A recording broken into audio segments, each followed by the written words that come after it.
வணக்கம். ஆகாஷ்வாணி புதுச்சேரி செய்தி சுருக்கம். வாசிப்பவர் சத்குணா.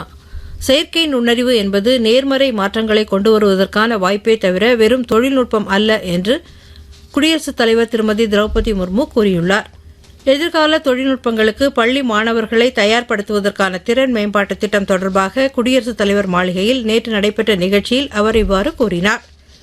குடியரசு துணைத் தலைவர் திரு சி பி ராதாகிருஷ்ணன் 2 நாள் பயணமாக பல்வேறு நிகழ்ச்சிகளில் பங்கேற்க இன்று தமிழ்நாட்டிற்கு வருகிறார்.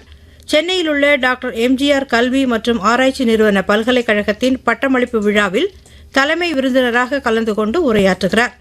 மேலும் நாளை வேலூரில் நடைபெறும் நிகழ்ச்சி ஒன்றில் கலந்து கொண்ட பின்னர் சென்னையில் நடைபெறும் 9வது சித்த மருத்துவ தின கொண்டாட்டத்திலும் பங்கேற்கிறார்.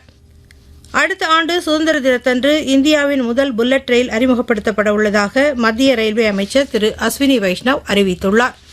அவர் நேற்று புதுடில்லியில் செய்தியாளர்கள் சந்திப்பின் போது அகமதாபாத் மற்றும் மும்பைக்கு இடையிலான புல்லட் ரயில் கட்டுமானத்தில் உள்ளது என்று கூறினார்.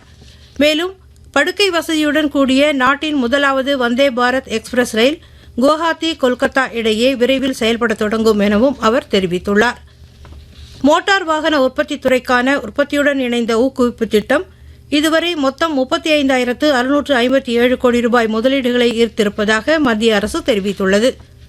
புதுச்சேரி வேளாண் துறை சார்பில் 35ஆம் ஆண்டு மலர் காய்கனி கண்காட்சி தாவரவியல் பூங்காவில் வரும் 30ஆம் தேதி முதல் பிப்ரவரி மாதம் 1ஆம் தேதி வரை நடைபெறவுள்ளதாகவும் இக்கண்காட்சியில் முதல் முறையாக இயற்கை முறையில் விளைவிக்கப்படும் தானியங்கள், காய்கறி, பழ வகைகள் 20 அரங்குகளில் இடம்பெறும் என்றும் தெரிவிக்கப்பட்டுள்ளது.